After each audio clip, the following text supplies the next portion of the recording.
Hey guys, welcome to the Cinema Corral. This week we're going to try and keep it a little bit short and sweet. I don't have a lot I want to say about a majority of the films that came out this week, the week of April 12th, 2019. The majority of the films that came out this weekend were just lackluster. So let's go ahead and start with Hellboy. Hellboy is a reboot of the Hellboy series. It stars David Harbour as the title character, and if you've been on the internet this past week, you'll see that it's not very good. And yeah, it's not very good. I really did not like watching it. It felt like an early 2000s superhero film. The dialogue was bad. The acting, for the most part, was pretty bad. David Harbour's alright. Sasha Lane was just absolutely atrocious. I thought she could not hold a scene at all. There was a lot of weird tone shifting. Everything just kind of felt like vignettes. Nothing really seemed to really connect to each other, so all the scenes wouldn't flow nicely. You would just kind of forget about things by the time the next scene started. I don't really remember a lot about this movie. I know people are like, oh, well, the giant fight is cool. Okay, yeah, but you could take the entire subplot with the secret group over in, Europe, and the giant subplot, completely cut that out and your film would be completely unaffected. The CGI is not very good. It feels like a 2006 era PlayStation 2 game. Actually, I'm pretty sure I saw better graphics in 2006 on a PlayStation 2 game, but yeah, the CGI work is not very good. The directing is all over the place. I heard that they had a lot of producers on this thing, so, the deal with producers, you show them a final cut or whatever of the film, and then they want to pull it in different directions or whatever, because they got the financial backing, so they kind of have a big say in what's going on with the final product. There's a lot of exposition in this film, a lot of expository scenes, a lot of things that are giving backgrounds where we don't really need them to understand what's going on, but for some reason they feel like we need to have like a flashback sequence or whatever. The Alice character, they have like a solid 5 or 6 minute flashback showing how Hellboy saved her back when she was a baby, and I don't care. Just give me a summary or just leave it out. I don't need to see an entire sequence about it. The villain's kind of lame. I'm not a big Hellboy guy. I haven't read any of the comics, so they could be throwing stuff on there that's completely, comic accurate, and I wouldn't know, but as a film, it just doesn't work. The big selling point of this film was that it was, going to be a rated R Hellboy film, and that's, yeah, cool, you got an R rating, but it felt like it was just gratuitous, vulgarity, and, I have no problem with, cursing. I have no problem with gore and stuff. I'm no stranger to this. I watch horror films. I've seen my fair share of blood and guts. In this movie, it just felt like it was there because they could do it, and it didn't feel like it served the story, which, if you're gonna do it, make sure that it serves the story in some way. Don't just do it for the shock value, because then it's just kind of cheap. It's not as bad as everybody's making it out to be. It's definitely bad. It's not gonna make my, my worst list of the year. It's absolutely forgettable, though. I saw it on Friday, and I've forgotten a majority of it. I'm gonna go ahead and give it a D-. If you're a big Hellboy fan, sure, go ahead and watch it, but it's really not very good. Next up, we got Little, and this one is just kind of mediocre. It's also not very good. The comedy, occasionally it works. Sometimes there's a joke or two that, will land, but a majority of the time, it's just not funny. It's basically just reverse Big. The cast is fine. The little girl, I heard she wrote and financed the movie. She was one of the producers, I guess, on it. She's got some pretty good comedic timing, and I think she's in Blackish, but I really thought that she was pretty decent. Regina Hall is, Regina Hall. It feels really inconsistent. There are a lot of subplots that are kind of brought up and then just dropped. There's a whole thing with Child Protective Services that shows up for like one scene and then it's never brought up again. And I get that Regina Hall's character is supposed to be this mean boss that nobody likes, and so she can have this emotional growth or whatever by becoming Little, but she's just downright mean-spirited. There's a really off-color transphobic joke in the beginning, and I'm just kind of appalled that, that made that all the way from the preliminary stages of development all the way to the final product. That should not have been in the movie. And I can already hear some punk typing in the comments, oh, you get offended by everything. Yeah, well, whatever. Like, yeah, you can make a joke about anything, but it doesn't mean you really should. On a more technical level, everything is just perfunctory. The editing is mediocre at best. The soundtrack is okay. I've also already forgotten this one. It's just really not worth your time. It's not something that you should go see in the theaters. If it's on Netflix or whatever, pop it on out of curiosity, but don't pay money to see this in theaters. It's not something that you need to go see it on the big screen. I'm gonna go ahead and give this one a D. It's slightly better than Hellboy, but it's also kind of really forgettable.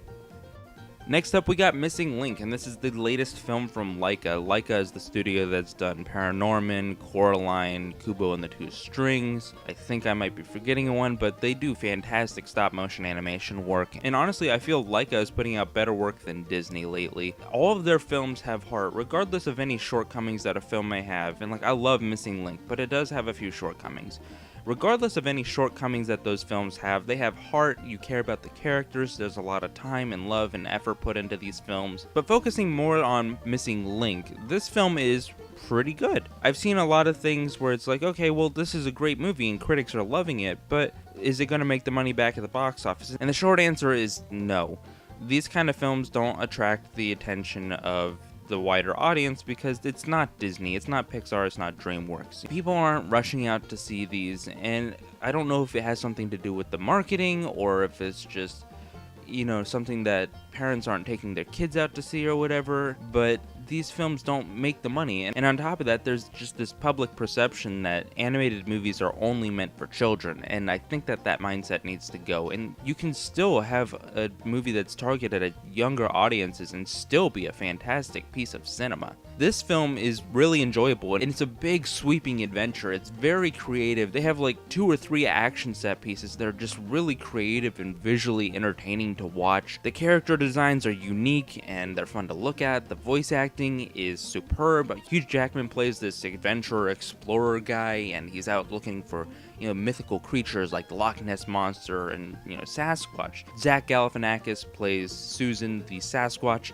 Absolutely great in the role. I love this film. There's so much going on here visually, just the backgrounds, the characters, it's all fantastic. And yeah, you've kind of seen the story kind of before, it's nothing too groundbreaking, but you really care about the characters, and the characters are the driving force of this piece. This is definitely worth a watch. I recommend watching it in theaters. It's easily a B+ for me. It's not perfect. It's got some things that, they probably could have cut out a couple jokes here or there that just don't land, or a repeated joke that wasn't particularly that funny the first time, but the heart is there, the effort's there, well worth your time and money. Next up we have After, and it's another fan fiction movie. I don't know why we keep making these, but here we are. This one's based on a Wattpad One Direction Harry Styles thing. Basically, if you've ever seen one of these kinds of movies, not a fan fiction movie, just like a romance movie or whatever, you'll have seen every cliche that this film throws out at you. It's to the point where I was predicting the lines right before they would say the lines. It's that cliche. And I know I say the word cliche a lot, but when you watch a lot of movies, you tend to pick up on similar tropes and themes. I'm not mad at this movie. I don't hate this movie. It's not very good. It's easily one of the worst films I've seen this week. But it's not something that I can bring myself to hate, because it's so nothing. It's fluff. It's not worth getting angry over. In fact, it's more hysterical than, anger-inducing, because it's just so amateur. It's about this girl, she goes off to college, she's got a boyfriend or whatever, and then she meets this bad boy, and the only way that they really show that he's a bad boy is he broods on roofs or something, like he's Batman or whatever, and he wears Ramones t-shirts. Yeah, that's the pinnacle of being a bad boy, listening to one of the most popular punk bands of all time. Oh yeah, man, you're such a rebel. He's not even really a bad boy. He doesn't do anything to break the law or whatever. He's oh, I don't believe in love. But she falls in love with this bad boy, and she cheats on her boyfriend with him, and it's supposed to be this big scandalous thing, but I don't care, because it's not compelling. The characters are flat and two-dimensional, and you've seen this kind of thing a million times before, probably done better. Then there's the scene where the main character and her boyfriend break up or whatever, and it's because the boyfriend figures out that, you know, she was cheating on him or whatever, and he's creepy too. She goes to a party the second night or whatever of her being at college, and he gets all overprotective or whatever, like, oh, your mother would be disappointed with you going to parties or something. You know, I'm disappointed with you. I'm like, dude, back off. You're so bland. Nobody likes you. But when he breaks up with her, we focus exclusively on the girl, and I can't bring myself to feel bad for her because she knowingly cheated on her boyfriend, and then she's trying to garner sympathy from her roommate or whatever. She's like, me and my boyfriend broke up.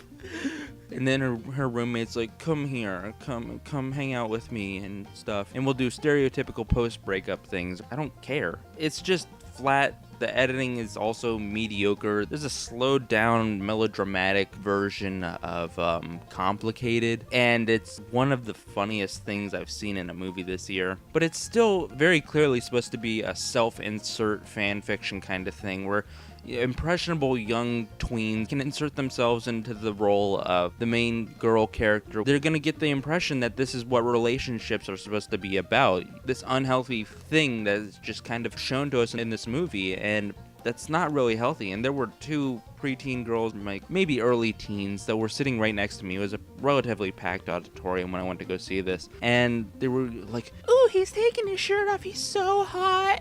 Oh my god!" We had to tell them to, you know, hey, people paid money to be here. I didn't pay money to be there, but people paid money to be there. Please stop talking. I know that they're gonna see themselves in this role. I'm probably not even articulating myself very well here, but the repercussions of these kind of films, they probably do have a bigger effect than we like to think about. People can learn things from media, and, you know, whether or not it's like a direct lesson that they learn, they kind of internalize those kind of things, like, well, this is how it is in the movies, so therefore it must be like this in real life. And, you know, very impressionable people. I think we just need to take a little bit more care when we're doing stuff like this, especially when it's aimed at younger audiences. Other than that, it's just not worth your time. I'm giving it a D-. Don't go see this one. You could probably watch it on Netflix or whatever and make fun of it, you know, drunk with your buddies or whatever. But much like Little, this isn't something that you gotta go see in theaters. So I rambled on a little bit longer than I was intending to, so I guess the plans of keeping this short and sweet kind of just flew out the window. So until next time, be sure to like, comment, subscribe, and I'll catch you later.